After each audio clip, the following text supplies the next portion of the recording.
Hey everyone, welcome back to the channel. आइए देखते हैं हम बिटकॉइन किस तरह से मूव कर सकता है और कौन से एल्ट कॉइन से जो हम पिक कर सकते हैं। करंटली अगर आप देखो तो बिटकॉइन में एक अच्छी खासी सेलिंग हमें देखने को मिली। मार्केट ऊपर गया और उसके बाद ये नीचे आया और फिर यहाँ पे एक सपोर्ट ले रहा है। तो ये सपोर्ट अभी फ़िलहाल होल्ड कर रहा है, लेकिन ट्राई करिएगा बहुत ज़्यादा यहाँ पे बाइंग ना करे।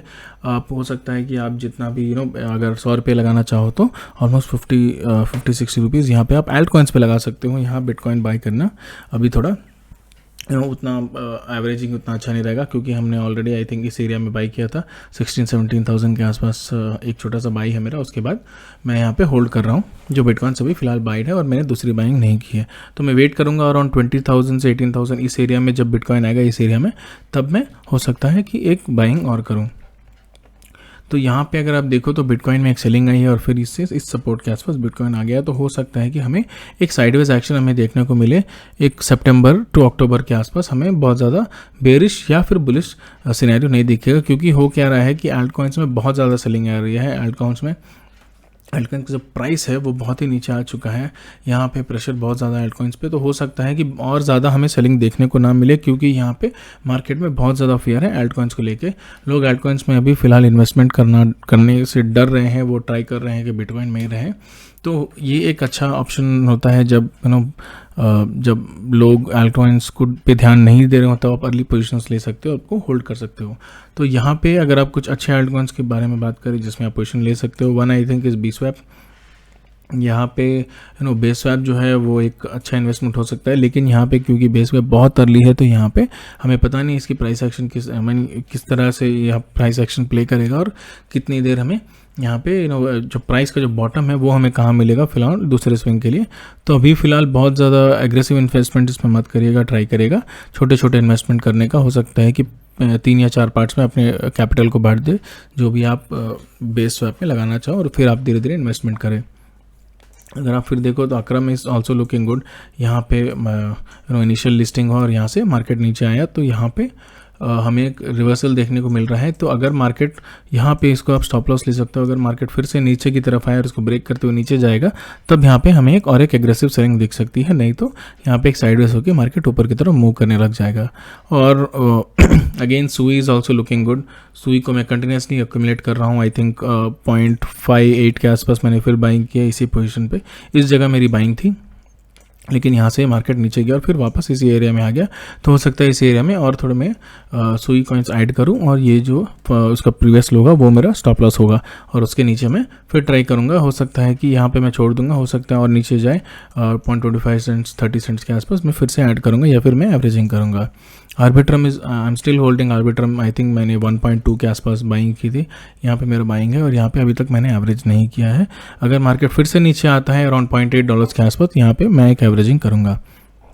और optimism is also looking. Optimism मेरी बाई थी अराउंड जिस एरिया में मैंने बाई किया था जब मार्केट पैनिक सेलिंग हो रही थी। तो आई थिंक 9.93 के आसपास मेरी बाइंग थी, और यहाँ से मुझे ऑलमोस्ट एक 70-80% का प्रॉफिट हो रहा है। तो मैं इसको होल्ड करूँगा, क्योंकि मेरी बाइंग एरिया जो है वो बहुत अच्छा है। तो हो सकता है कि मैं पैनिक नहीं करूँ इवन तो मार्केट थोड़ा साइडवेज हो या फिर डिप हो, क्योंकि मेरे पोर्टफोलियो में हमेशा ग्रीन कलर दिखेगा। तो ये एक साइकोलॉजिकली बहुत ईजी ऑप्शन होता है होल्ड करने के लिए। तो ये कॉइन्स है जो मैं देख रहा हूँ। मैं ट्राई कर रहा हूँ जितने हो सके नए कॉइन्स जो है उनमें इन्वेस्ट करूँ, क्योंकि होता क्या है, लोग क्या करते हैं, लोग पुराने कॉइन्स में इन्वेस्टमेंट करने की खोजते हैं। लोग सोचते हैं कि पिछले बुल रन में जिसने बहुत अच्छा परफॉर्म किया इस बुल रन में और अच्छा परफॉर्म करेगा, लेकिन ऐसा नहीं होता है। क्रिप्टो मार्केट में नए कॉइन्स जो है वो हमेशा अच्छा परफॉर्म करते हैं, पुराने कॉइन्स धीरे धीरे करके फेड आउट होने लग जाते हैं।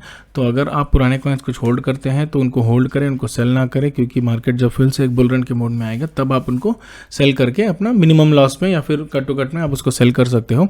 ट्राई करिए, अगर आप न्यू इन्वेस्टमेंट्स कर रहे हो तो ट्राई करिए आप नई कॉइन्स में ध्यान दें, खासकर ऑप्टिमिज्म में थोड़ा ध्यान दें। Optimism is looking very good. यहाँ पे जो फंडामेंटल है ऑप्टिमिज्म के, जो प्रोजेक्ट्स डिप्लॉय हो रहे हैं बेसिकली जब से कॉइनबेस ने अपना प्रोटोकॉल लॉन्च किया है ऑप्टिमिज्म के ऊपर, यहाँ पे पॉजिटिविटी और ज़्यादा बढ़ चुकी है। अगर हम चेक करें डिफाई लामा में, तो डिफाई लामा में हमें अभी भी वही बहुत ज़्यादा चेंज नहीं है। Arbitrum is at 4th position and Optimism as is at 6th position. तो यहाँ पे टोटल वैल्यू लॉग में क्योंकि मार्केट में थोड़ा डिप आया है इसीलिए हमें ये फिगर्स चेंज होने को दिख रहे हैं, वरना बहुत ज़्यादा डिफरेंसेस नहीं है। अगर आप बात करें प्रोटोकॉल्स की तो आर्बिट्रम में सबसे ज़्यादा अभी प्रोटोकॉल्स डिप्लॉयड है, तो मैंने इसीलिए आर्बिट्रम को चुना था और अपना जो इन्वेस्टमेंट है आर्बिट्रम में किया था।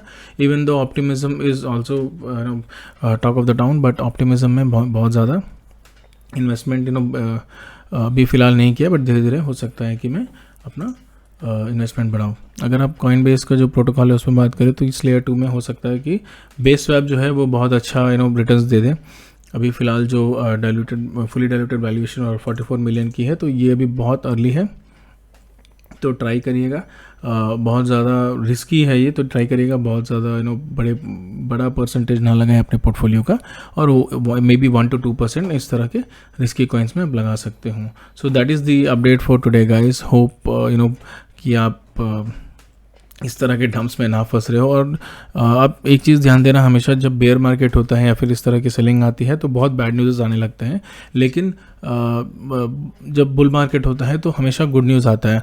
तो जब न्यूज़ है तो बहुत ज़्यादा न्यूज़ फैक्टर में मत रहिएगा, बहुत ज़्यादा न्यूज़ से रिलेटेड मत रहिएगा। जो भी इंपॉर्टेंट न्यूज़ है अगर आपको लगता है कि आपको इफेक्ट करने वाली है तभी उस पर ध्यान दीजिएगा, वरना न्यूज़ बेस्ड ट्रेडिंग मत करिएगा। क्योंकि होता क्या है, न्यूज़ बेस्ड ट्रेडिंग में हमेशा आपको एक लॉस हो जाता है और आप ये पैनिक करते हो क्योंकि आपका कोई टारगेट प्राइस नहीं होता है।